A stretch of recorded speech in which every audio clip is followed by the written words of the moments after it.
Baik, assalamualaikum warahmatullahi wabarakatuh. Berkumpul pimpinan-pimpinan pusat Kopasito dan Kopas untuk menyatukan langkah menghadapi Pilpres 2024, dan kita melihat kesemarakan dukungan cukup tinggi, dan kami yakin bahwa ini akan terjadi kemenangan di putaran pertama.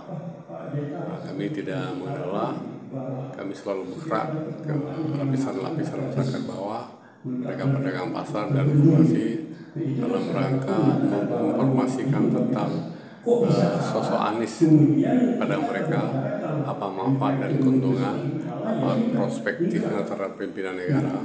Tentu ini harapannya sangat besar sekali. Jadi saat ini Kopasindo ini anggotanya sudah berapa, Pak?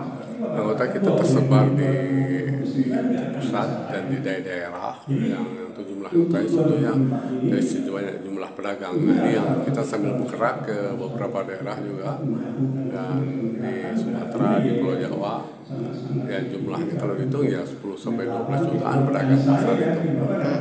Mereka satu tekad ya Pak ya untuk memenangkan pasangan. Pada umumnya mereka kecenderungannya keberpihak kepada Anies ya. Nah, satu lagi Pak, keberpihakan pasangan Amin yaitu Pak Anies dan Caimin ini untuk para pedagang pasar tradisional ini seperti apa Pak?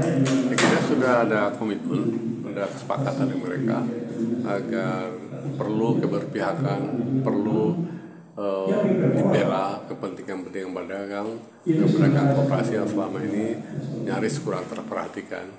Apalagi dalam kondisi saat ini, maraknya persaingan usaha yang buat pedagang-pedagang kecil ini mereka nggak siap, nggak kuat melawannya. Lagi minta di kebijakan pemerintah nanti, pemerintahan Amin, agar ini menjadi prioritas buat mereka. Artinya ini Kopasindo para pedagang pasar tradisional yang terhimpun dalam Kopasindo ini membulatkan tekad untuk memenangkan pasangan Amin satu putaran Pak ya. Yes, dan ini kita sudah bergerak, saya mulai di awal ini sudah deklarasi, kita sudah bergerak, nggak pernah berhenti, tidak mengenal lelah. Ini kita lakukan secara maraton ke berbagai daerah, kota-kota besar dan pelosok. Hari ini Kopasindo, khususnya DPP Kopasindo, mengadakan acara konsolidasi Kopasindo dengan Kopas yang dihadiri beberapa DPW, karena Kopasindo ini merupakan organisasi nasional, yaitu Komite Pedagang Pasar Tradisional seluruh Indonesia. Jadi hari ini kami mengadakan acara ini dihadiri beberapa DPW dari daerah-daerah di bawah Kopasindo, dan alhamdulillah hari ini acara dihadiri oleh pembina Kopasindo yang sekaligus Kokapten Timnas Amin, yaitu Bapak Kiai Haji Ustadz Yusuf Marta. Alhamdulillah juga hari ini dihadiri juga oleh Kokapten dari Timnas Amin, yaitu Bapak Jumhur Hidayat. Alhamdulillah acara berjalan lancar, dialog cair dan saling memberikan masukan dari kami para pedagang untuk Timnas Anies. Nanti apabila Allah takdirkan Amin menang, kami memberikan masukan bagaimana terhadap pedagang pasar tradisional di seluruh Indonesia yang hari ini kondisinya sangat memprihatinkan karena pasar sudah sangat sepi dan ekonomi sangat sulit di pasar. Kita ini memang selalu dihadapkan dengan tantangan dan selalu dihadapkan dengan perjuangan. Tidak pernah kita masuk ke dalam satu ajang acara atau perhelatan, baik dalam pilkada maupun pemilu, yang dimana kita hanya bisa foya-foya, euforia, semuanya tersedia, semua terlengkapi, prasarana ada, alat untuk kampanye ada, dan lain sebagainya ada. Tapi itu semua sudah menjadi kodrat dari Allah Subhanahu wa Ta'ala.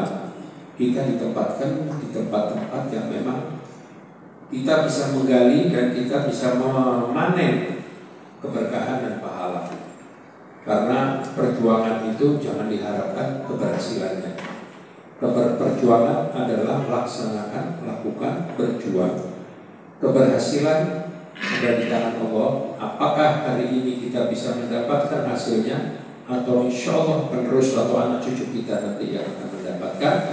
Paling tidak kita telah menanamkan di keluarga kita dan anak turunan kita bahwa punya orang tua yang pernah berbuat demi kemaslahatan agama, bangsa, dan negara. Kalau mau bicara tentang kenyamanan, itu saya tidak berlebih-lebihan.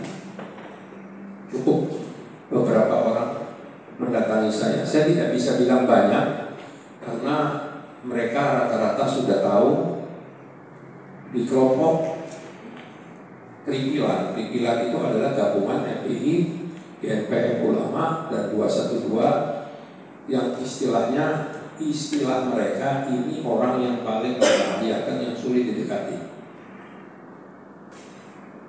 Padahal menurut Abu Sunal saya kan tidak sulit Pak didekati mereka. Tapi kalau di lobi memang buat saya lupakan. Jadi bahkan sampai dari salah satu petinggi aparat di Metro khusus mendatangi saya, mengajak saya berubah pikiran. Saya sampaikan ini tawaran menarik, saya akan pertimbangkan. Tapi saya ini sudah jalan terlalu jauh. Saya sudah melakukan survei dan sudah melakukan analisa bahwa Amin ini insya Allah menang satu putaran. Amin. Bukan jumawa ya, tapi paling tidak kita menunjukkan bahwa kita bukan orang bayaran, bukan orang yang ikut-ikutan diseret ke sana kemari. Masa sih Pak? Ya, bodoh. Nggak mungkin. Justru si paslon ini yang bisa menang satu putaran. Ya nggak apa-apa. Kalau nanti seandainya Bapak yang berhasil, pilihan Bapak yang berhasil, ya alhamdulillah ada Bapak di sana. Saya tidak terlalu bermasalah. Tapi memang apa tidak ada pemikiran yang kita bisa bersama? Saya bilang mungkin, tapi nanti di putaran kedua. Kalau sekarang saya tidak berubah pikiran. Selang berapa hari saya diundang Pak khusus oleh atasan yang paling atas, diajak bicara sempat mata. Saya bilang hal ini sudah saya tawar 2 tahun lalu. Saya sudah nyatakan bahwa saya punya kedekatan dengan Anies. Saya sudah sampaikan kepada Bapak bahwa Bapak di tahun itu di Pilpres itu Bapak sudah pensiun, atau mungkin sebelum itu Bapak sudah pensiun. Bapak nggak kepingin karir Bapak bisa ke menteri dan sebagainya. Jadi memang sudah saya rayu jauh 2 tahun yang lalu. Tujuannya nggak ada apa-apa. Saya sudah mempunyai pemikiran antisipasi mereka akan ikut terlibat cawe-cawe di dalam pemilu. Saya tidak minta untuk dibantu. Saya bilang, Bapak tolong jangan hambat calon saya.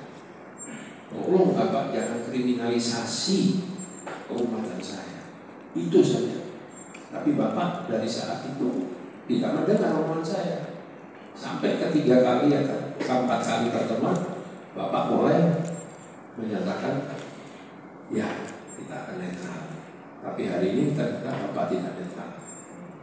Nah, ini yang tidak ada titik temu lagi antara kita. Saya bilang, saya sudah tidak ada pikiran lain. Apapun hasilnya, saya berpasrah dan bertawakal kepada Allah Subhanahu Wa Taala.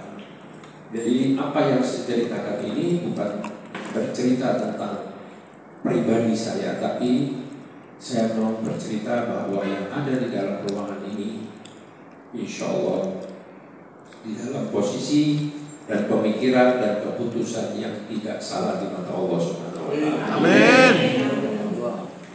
Ini aminnya amin beneran ya.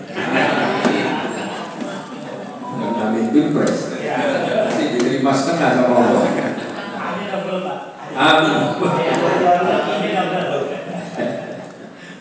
Nah, jadi alhamdulillah mulai kick off itu di Tanah Merah. Di Tanah Merah saya harinya kalau tidak salah harinya hari Senin waktu itu. Ya, saat itu memang karena sampai saat ini itu pemilihan kampanye itu tidak diperbolehkan di umum atau di luar, tapi hanya boleh di dalam tertutup dan jumlahnya tidak boleh lebih dari 3.000 orang. Nah, di tanah, kenapa kick off atau start pertama kampanye itu dilakukan di Tanah Merah? Karena di Tanah Merah adalah start mulainya Anies Rashid Baswedan berkampanye untuk Pilkada DKI.